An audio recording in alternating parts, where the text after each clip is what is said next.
and welcome to all the truth seekers that have joined us today. I'm glad that you've decided to join our online community and hope you're ready to inhale some provocative insights that will inspire and change the way you do business. My name is Mark McKelsey, and I lead the people and the projects that bring you insights, shopper trends, and next practices from Global Market Development Center and Retail Tomorrow. For the next hour, this Infocast will make your lunch hour profitable by demonstrating just how the curiosity and the power of the consumer must be at the center of your strategy. In other words, the way you've done things in the past is not the way your future success will take place.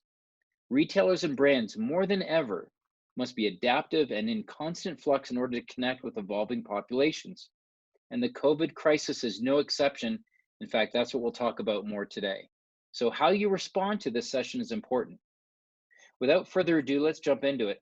I'm coming to you live from Colorado Springs and have Gary and Sterling Hawkins from the Center for Advancing Retail Technology joining us today from their offices in Los Angeles, California. Today's Infocast is about how the weaknesses or the strengths of stores, their inventory, and technology were exposed to everyone recently. Since it has taken 25 years for consumers to fully adopt self-checkout, and even today, only 70% of the population is willing to use self-checkout, the COVID crisis is going to usher in a new world of retailing like we've never seen before. In fact, COVID is expected to open the floodgates for retail chains who have been waiting to change their stores, but have not had the time or money to do so because consumers are expecting it more than ever, and now they're at the point of demanding it. That means the crown jewel of retailing is becoming aligned, especially if you look at the Amazon Go store, and introduced to the public. Something that was once cool and experimental is going to be the new norm going forward. The challenge that retailers face, however, is not whether to execute new touchless systems, but how quickly can they get it done, and how can they begin to consider the economy of scale to do so. In addition, while some of the major chains have the cash to invest in retail technology, and other independents may struggle because of the pandemic, which has left them struggling with inventory issues, they all need to focus on what the future looks like beyond the COVID concerned consumer. That said, it's time for retailers to cut the barriers and move quickly. Not transforming the experience is no longer an option. The COVID crisis will soon begin to show which retailers are focused on the future and which are not.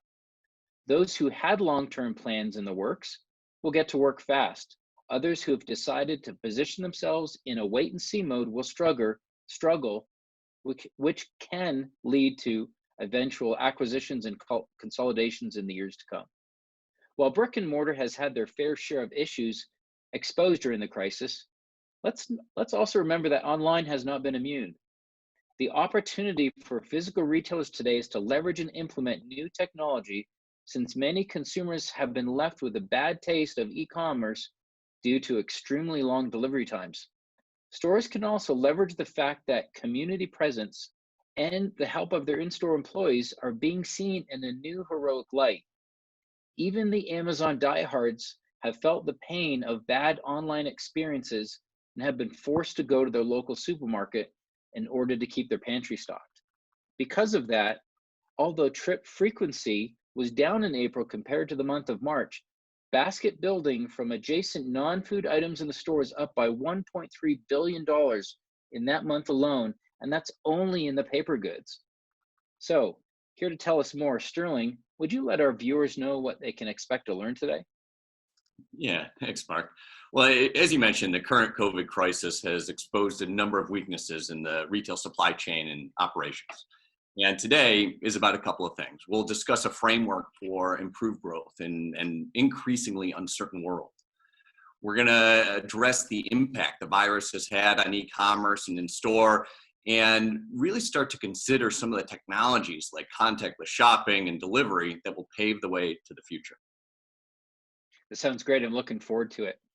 Thanks, Sterling. And before we get started and dive in, back to our viewers, I'd like to remind you that we can take questions during or after the session by using the Q&A button at the bottom of your screen. Please don't use the chat feature. Please use the Q&A. That's where we'll be pulling all the questions from. So we'll get to those following about a 30 or 40-minute session with both Sterling and Gary. So let's get started. Back over to you, Sterling. Thank you again, Mark. Great to be with all of you. And it's interesting times that we're in. Uh, in software, there's this idea of the stress test. And it's when you overload your software system with more than it can take. And it's in an effort to find the weak points. Now, normally it'd be impossible to try and do something like this for an entire industry, especially the retail industry. But COVID-19 has really effectively created a stress test for retail. I mean, we've overloaded the system, and it's given us an opportunity to understand, well, what works and what doesn't work, especially under some of the pressures that we're in. Now, the response of retail has been really phenomenal. I mean, sorting out the massive supply chain issues and out of stocks and protecting their workers and managing change of regulations around people at stores and face masks and everything else. And as an industry, I'm really proud to look at and say, well, we've moved faster than ever before. I mean, for a business, a community that isn't known for making really quick decisions, we've really epitomized responsiveness, at least over the last couple of weeks, couple of months. And as we've seen, each business has seen what they're actually capable of in terms of speed and in terms of going to market. So the question becomes, at least for us, is, well, how do we build that responsiveness, that adaptability that we've created around COVID-19 into our business? It's not that every day is an emergency. We can't operate that way as businesses or as people, but how do we keep cycle times down and performance higher? And what's more, that stress test, it's given us a roadmap for what needs to be improved, what needs to be adjusted, what could be fixed. And we've seen exactly what breaks and when. And now that we're settling into this, I don't even know if we can call it a new normal, but we're settling into something here. What do we do about it? How do we cure some of those areas? Now, I'd invite you to think about everything that we've done and responded to as innovation. We've innovated around one-way aisles. We've innovated to have barriers between the cashier and the customer. We've innovated our websites to accommodate traffic. And if we look at all those things, or I should say, we can look at all those things as innovation, as significant positive change, or maybe just positive change. And when we look at it that way, we can leave the business alone and not change much and kind of say, okay, well, we did that. Let's move back to kind of business as usual. But similar to a sandcastle that's built too close to the ocean, all the performance gains that we made will start to wash away without the threat of any emergency. Any future big gains might be due to luck. And don't get me wrong, luck does play a role. One of my favorite examples of that is Pfizer was working on some heart medication, and they came up with the infamous little blue pill that transformed the company. I mean, luck does happen, but it's just not a very good business strategy. What we're about is maintaining a performance, and that requires a process. Now, we all go through processes in life. They're all around us, we're in the middle of them, and whether we're present to it or not, there are big cycles like life and death, day and night, business cycles like paying people every 2 weeks, and personal processes. The routines that you have every morning before you go into work, you're doing laundry every week, even brushing your teeth a few times a day, and hopefully you maintain that even though many of us are now working from home. And we take part in all these cycles. And they really make us who we are. They make our businesses what they are. And what's more, they're giving us the results that we have. So if we want dramatically better results, why wouldn't we create a process to continue to realize that? Warren Buffett's got this great quote. He said, "An idiot with a plan can be a genius without one." And even better, I think an idiot with an innovation cycle will beat a genius with even the best idea. Amazon has made this famous, and I'm sure many of you have heard of out their 5-page innovation cycle. And what it is there's a declared process to create significant positive gain that they repeat on an ongoing basis. It's easy to point to all their innovation and all their technology, and they're doing some really phenomenal things. But it's in the background, it's that cycle that's creating the result. Now, if you don't already know CART, we usually run these innovation cycles as programs with some of the largest companies in the world. I mean, I've got a 20-year career working with different startups as a founder and investor, and speaking and running workshops at least virtually these days. And Gary, if you don't know him, is my dad, and he's a 4th-generation retailer and one of the first to launch a digital loyalty program in grocery back in the early 90s, and consistently really stays on trend with where the industry is going. And we bring that capability to bear in what we're talking about today, and want to share some of these learnings with all of you. Now, every innovation cycle, regardless of where it is or what you're doing, goes through the same steps.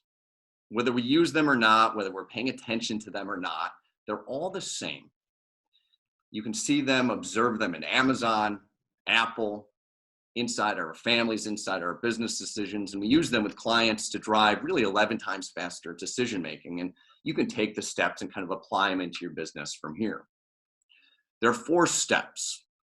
And the first step is taking what you have, taking the situation, understanding the metrics, and exploring what might be possible from there. Now, it's plural, speculation on what might be or what it might be like if. Trade shows might be a good example of that, right? There's countless possibilities of solutions that are out there that you can consider. Or today, you might look at 5 different companies to help with e-commerce, for example, all in that possibility exploration phase. Then we have to examine those possibilities and narrow it down to what we're actually going to do. We're now going to work with company X. And then, of course, engaging in doing it, implementing and making that possibility real. And that's kind of the work in action. That tends to be the piece that as retailers, we're very good at. And then comes, of course, evaluating the results and doing the whole thing over and over again. Now, there's tremendous nuance to this, but we just wanted to give you a taste of that cycle so you could take it and give you a foundation to deal with some of the uncertainty out there. All of the process is pointed somewhere.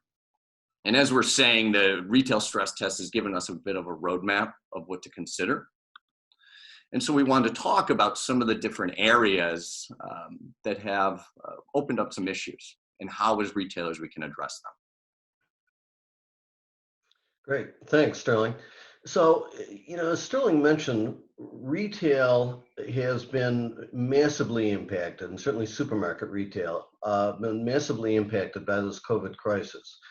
And what retailers have seen as simply solving problems, we see as really innovation, because that's what it really is. And retailers have moved really fast and responded unbelievably well to a very changing environment here.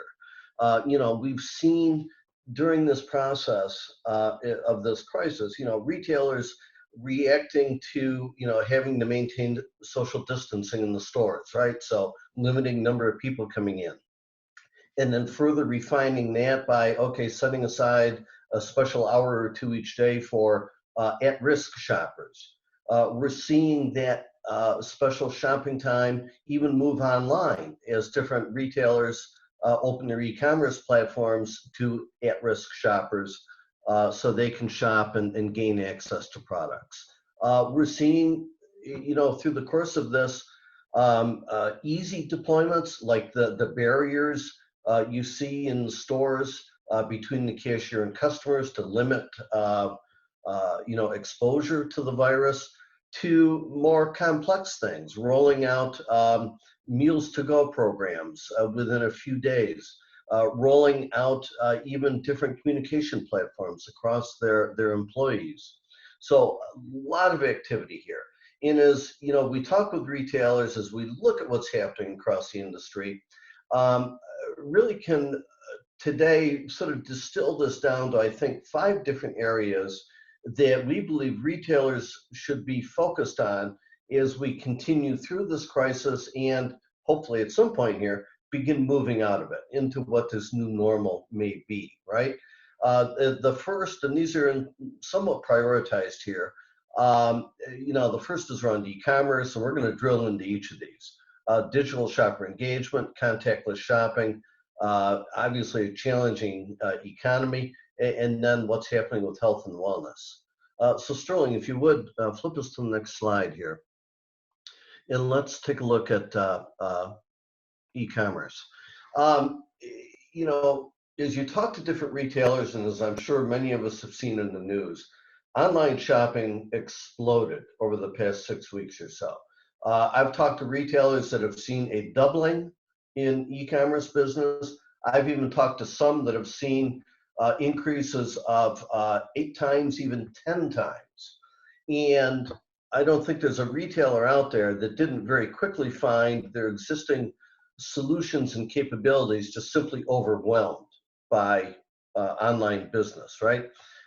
We saw that in different retailers' solutions, online shopping sites crashing because they simply couldn't handle the volume, and then manifesting other problems through that entire process. I think some of the big call outs we make here for retailers as they come out of this is, and I'm going to break these up into 2 big areas. The first is around user experience, right? And I've written about this a couple times, but we, like many others during this, started shopping online, right? As we wanted to limit our exposure. And we shopped online with several different retailers here in our marketplace. And I was immediately struck by a big problem. You go online, it would take some time to sort through all the products, get your basket all set up, enter your delivery information, payment information, and so on, and then click to that almost final slide to only find there's no delivery slots available, right? Come back later. And that happened time after time. And that obviously makes for a really poor user experience, right? So we'd suggest retailers, if that remains an issue, simply flip that flow, right? And identify shopping windows right up front. Or if there isn't any, let the shopper know right up front so they can come back later. The next immediate problem we saw was product availability, right? And anyone that was going into the stores over the last 6 weeks have seen this, and obviously in real time, many empty shelves, right? The infamous toilet paper shortage, many other products being out. But again, that presents a user experience issue when you go online. So what we would suggest retailers focus on here is putting the systems in place so they have real-time inventory data at each store, and then connect that to their online shopping websites so they can notify that shopper in real time, hey, the product you want is here or it's not available today, right? Don't let the shopper think they're going to get all these products they've got in their basket, only to find out they only get 20% of what they ordered when that order finally does appear. We have seen, analogous to people lining up outside the store, a number of retailers, growing number of retailers, creating a virtual waiting room before they allow people into their online shopping sites to ensure that they can handle the traffic and they don't crash the site. Now, that in and of itself, not I think a big issue. It's not a bad idea. An interesting spin on that, though, was Amazon, who took a similar approach, except they provided access for their Prime members, and any other shopper wanting to shop on Amazon did go into that virtual waiting room before they could gain access to the site. Now, some retailers may look at that and say, oh, that's an issue. Others may look at that and say, that's really not a bad idea, because what Amazon was doing is thinking long-term, right? Prime customers is effectively Amazon's loyalty program. And so in a very real sense, what Amazon is doing is rewarding their loyal customers by giving them prioritized access to that shopping site. So really interesting. Sterling, anything you want to add to this before I move on? No, I think that's perfect. I mean, the key in some of that is understanding who your customers are. And Amazon's doing it through Prime, other people are doing it through telephone numbers. But once you start to understand the customer side of the equation, it starts to shift some of the decision making or technologies that you might want to use or how you're going to use them. So that's a critical piece. Yeah, absolutely. So the other area related to e-commerce that retail, sorry, Sterling, just to finish this slide up, that retailers are, I'm seeing retailers across the country converging on this really fast, is this focus on fulfillment efficiency. You know, many retailers, nearly all retailers today are still doing some kind of manual picking process, right? Whether it's in the actual live store, whether it's in a dark store, it's a manual picking process, and that is very costly. And when only 1 or 2% of total sales were being done online, wasn't a major issue. But all of a sudden, it's now 5% of sales, 10% of sales, even sometimes more being done online. And all of a sudden, retailers are finding, gee, we're not only not making money on these orders, by the time we add in fulfillment costs, we're actually losing money. So we're seeing a lot of interest here in technology, obviously, a lot focused around automation, be it different robotics that are available for in-store picking, and especially around micro-fulfillment center technology. Really become a very, very hot area really, really fast.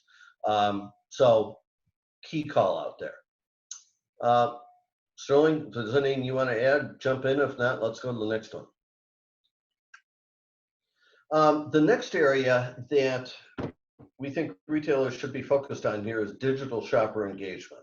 And you know, it became really clear really fast as retailers were responding to changing health regulations, shopping regulations at the local level, having to communicate all this information to their shoppers, ideally in real time, right? Hey, we've got changing store hours, or you know, we've changed, you need to wear a mask now to come into the store, or you need to, you know, wait in line outside the store because we're maintaining distancing inside the store, etc.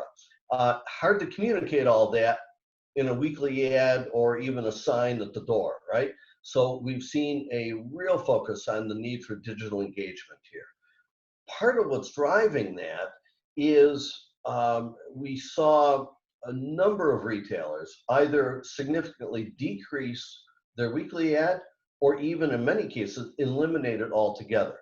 And that really driven by two key things. One was that many of the brand manufacturers withdrew promotional activity as we have supply chain problems, right? Why promote a product that's not on the shelf? So there were fewer items to promote. The other was shopper concern around picking up that printed ad, and you know, is that potentially contaminated? So you know, a real focus on digital here. And along with that, I think is a sort of best practice for retailers to keep in mind is this idea of creating one platform, one place the retailer can go to update all their digital content that is then fed to all their different channels, right? One of the challenges retailers have today is, you know, feeding information out through their website, through their mobile app, through different social media channels, through SMS messaging and so on. There are capabilities out there that allow the retailer to consolidate that all back into one master platform, create at one time, and then feed it to the relevant channels, right? The other thing we are seeing a pressure building on is as retailers move to really focusing on driving shopper engagement, it implies a need to be relevant and provide personalized content to each of those shoppers, right? Simply broadcasting your mass weekly ad in digital form to shoppers really doesn't cut it anymore, right? Because very few of those items are relevant to any particular individual customer. So we're seeing a lot of interest, a lot of push towards relevancy and being personalized. Sterling, anything to add there? Well, I think not only can we use the digital channels for communicating some of the traditional things that we have, we have these items or these specials or these are our store hours, but perhaps there are new things coming as well. I haven't seen it implemented yet, but I've heard it discussed to use some of the digital communication channels to reserve times to enter stores. You're going to book the 10 o'clock spot or the 10:30 spot, or you'll be there at 11. And so as the world is changing here and we're adapting to it, there might be new things to consider and new relationships you start building with customers to take advantage of those digital relationships that you have or you're building in new ways. Yep, great call out.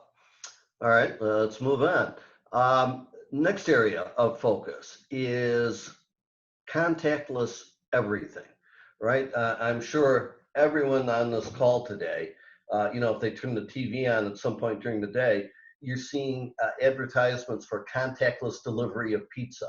Out here, we're seeing ads from Carvana for contactless delivery of cars. You can go online, buy a car, have it delivered, and not have to touch anything. It's amazing. And we're seeing more and more of that. And we're certainly seeing this coming to life in the store, right?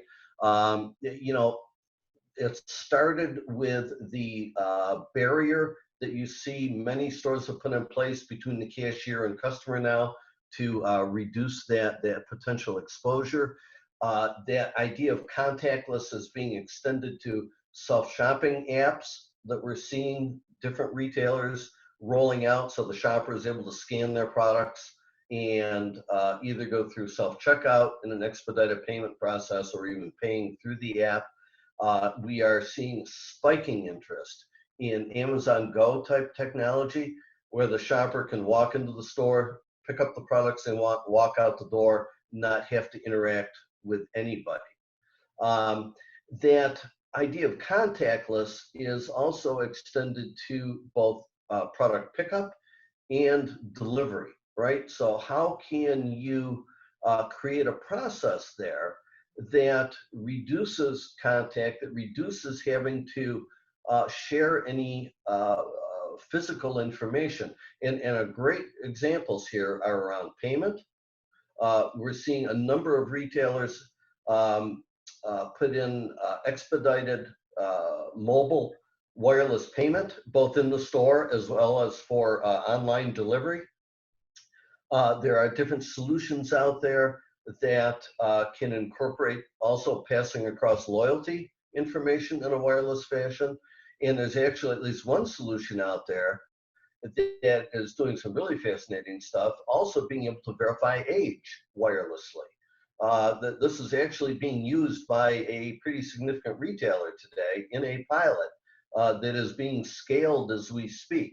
So think about implications in store, the shopper being able to go through self-checkout now and able to purchase wine or beer or liquor, and being able to verify age wirelessly with the self-checkout system, and doing the same thing in an online shopping experience.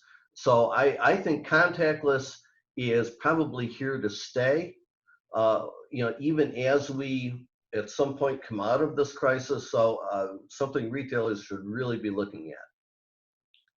Yeah, I think there's no question that contactless and more of it is here to stay. But also, just given the design of stores and how they work, being completely contactless is almost impossible. I mean, you're probably going to touch the cart. You definitely have to take the products off the shelf and put them into your cart or into your basket or to carry them with you. And it's also worth noting some of the technologies that are around sanitizing and keeping the store clean for those things that you have to touch. It's not in this country. I think it's Singapore is putting UV lights on robotics. Of course, many retailers have taken a simple approach of putting sanitizing wipes around the carts and sanitizer throughout the store for your hands. But I think we'll see a growing number of technologies that are used to sanitize the things that we do have to touch, And of course, as we're saying, an increased use of contactless in any place that's possible.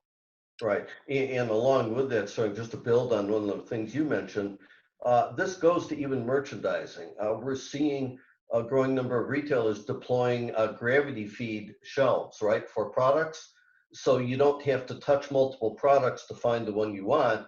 They're deploying gravity fed shelves across a growing number of categories. So the products automatically sort of feed to the front. So you can simply pick up one package. You don't have to touch several. All right, let's move on. The economy. What did I see this morning? I think it was 3 million people have filed for unemployment, which puts the country up to over 33 million people unemployed right now. We are already seeing a growing pressure on spending. And I think that I think we're only getting started here, sadly. There's going to be tremendous pressure from massive unemployment for some period of time here before we get back to any kind of new normal situation. How that transfers to retail and the retail we're talking about here today is, if we look back at past challenging economies, we see several things. We see increased coupon use, and we're certainly going to see that here. We see increased promotional activity as shoppers are looking to save money and brands are wanting to drive sales. And we're going to see increased focus on private label products, which typically are at a lower price point than national brands. So any retailers on today, if you've not started to focus on these things, I absolutely would. I also think there's a real opportunity here for retailers to really get creative in their marketing, right? It doesn't always have to be just about low price. I can remember as a retailer years ago, we actually created a special program for people, I think it was back in the 07-08 crisis, for people that were on unemployment, providing them some increased level of savings in return for their regular shopping with us as a retailer. So there's an opportunity here to really get creative while helping people save money.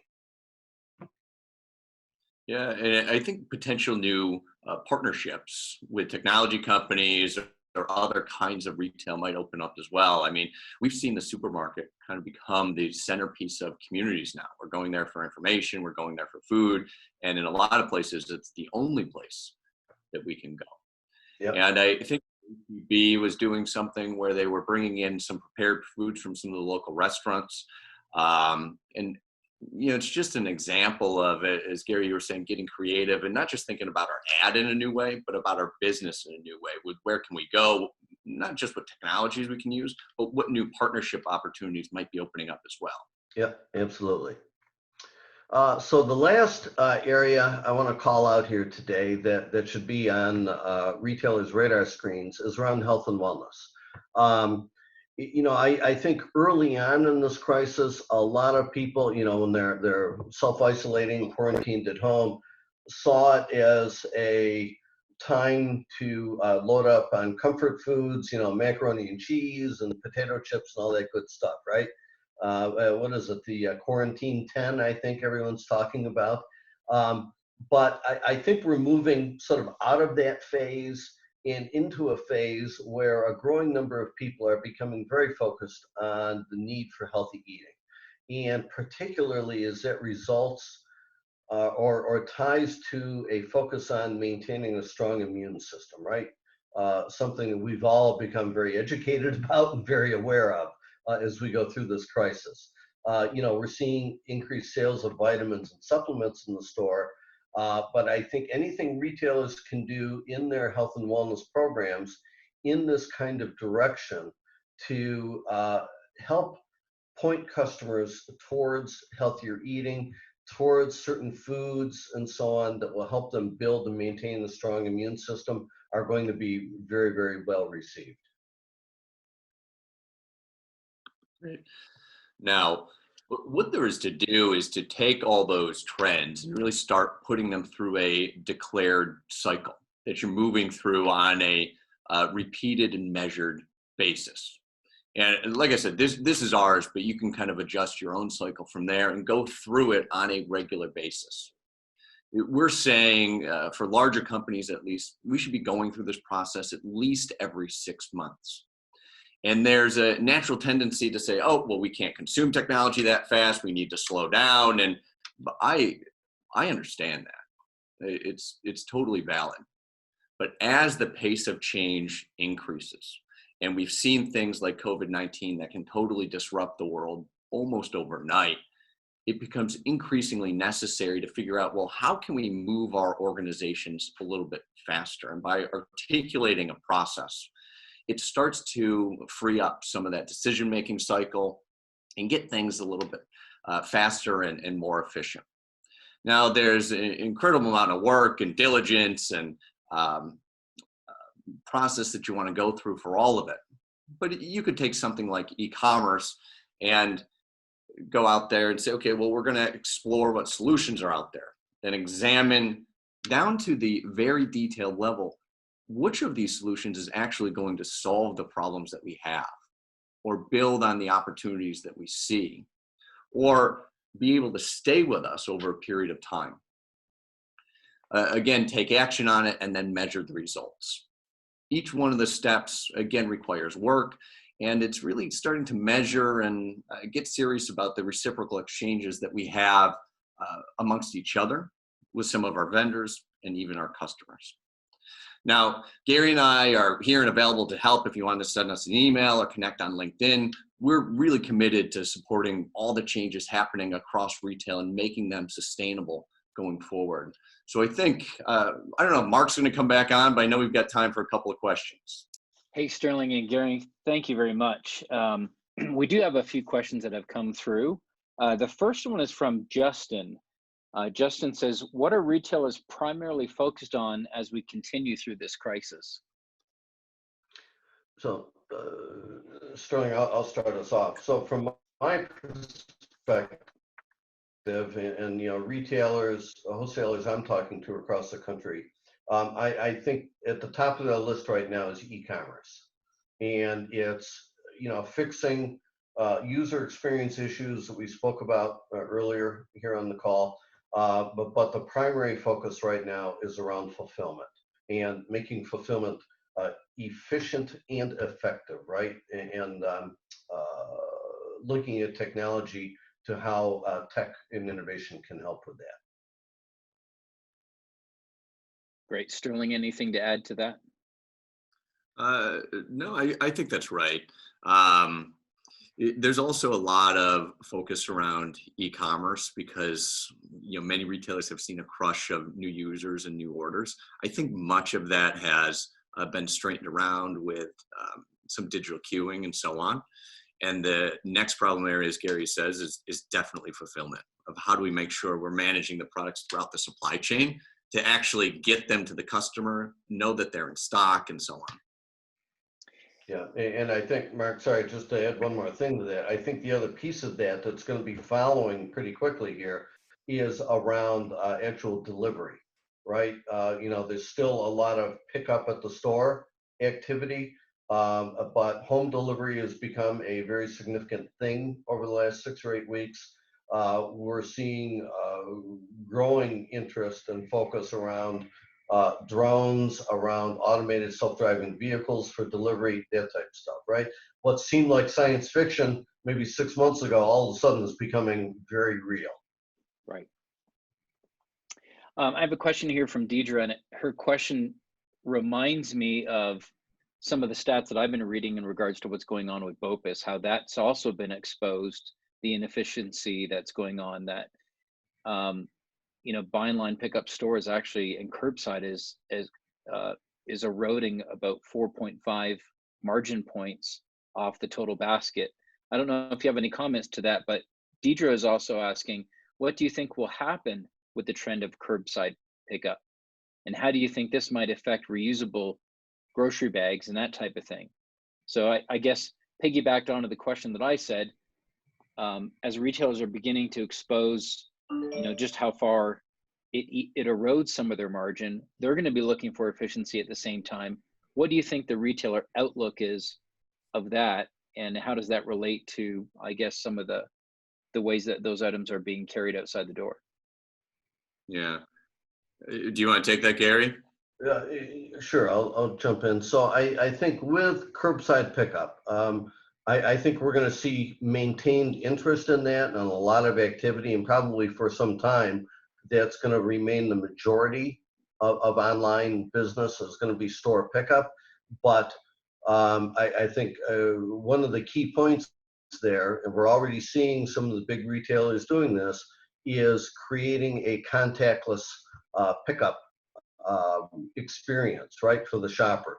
So they don't have to exchange paper, driver's license to prove age, any of that, right? It's creating a contactless situation there. I think the other part of the question here was how might it affect reusable grocery bag use? That one, I don't know if there's an easy answer to. I know at least some of the retailers in our market have barred the use of reusable bags during this crisis. You cannot bring your own bags into the store any longer. Right. You have to use, new bags that they provide you.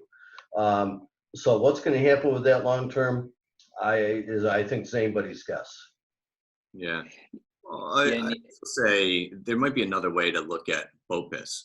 I have seen the same numbers that's eroding what's going on in store, but instead of trying to just protect it or maybe not do BOPIS entirely, I'd look at it and say, okay, here's a new trend that's starting to emerge. It's probably not going anywhere anytime soon. It's probably going to grow. How can we expand that experience to maybe make up some of that margin and create a better online experience or pickup experience where we can enhance the experience? Yep. I think we have time for one more question. John is asking, how do retailers drive trial of private label for new e-com users? So, I mean, an age-old question. We see a huge inflection based off of, Gary, you shared the numbers for unemployed. People are saying, I'm going to buy more deep discount items. I'm going to try to shop different channels, private label. There's an impression private label is just as good as big brands sometimes, but costs less. So certainly that's top of mind as far as savings. But how does that translate in an e-com world, I think is where the question is going. So I guess a couple of thoughts I'd have around that would be, first, retailers can use sort of the tried and true method of simply discounting it, right? Lowering the price on a package of whatever the private label product is to induce trial. I think we're going to see some retailers that'll get more creative with that and create sample sizes of different key private label products that they can give free to different shoppers that maybe are high category buyers or something, right? So someone that buys a lot of cookies, maybe the retailer creating a sample or trial size of a private label chocolate chip cookie they have and throwing it in free to that online order along with a note for that shopper to try. Sounds good. Sterling and Gary, I think that's all the time that we have so far, but I do want to thank you for your partnership with GMDC and Retail Tomorrow. Thank you for leading so many different initiatives inside of our immersion events and many other aspects. And we appreciate today's insights and sharing your expertise. Great. Right. Fun. Thank you, Mark. Thanks, everyone. Back to our audience, if this is your first time experiencing a GMDC Infocast, I'd like to make sure that you're aware that this session and all previous Infocasts can be viewed on the archive tab on gmdcconnect.org, along with the schedule to register for future Infocasts. We are loading new online narratives every week, so please go back there and check for new ones that are coming up. And you can also watch this and many other COVID-focused Infocasts with unique insights hosted by our Insight partners. I'd also like to encourage you to get involved with GMDC Retail Tomorrow and become a member if you're not already. Today's Infocast is a small sample of what members have access to. And remember, GMDC is a nonprofit retail-owned association that helps you connect your people and companies to growth to opportunity in both the general merchandise, health, beauty, wellness, and self-care industries. For more information, please contact me at markm@gmbc.org, and I'd love to help you get connected to the high-profile executives and decision makers that can truly change your business. Thanks again for joining us. We hope the rest of your week is safe and as productive as this hour has been. Take care.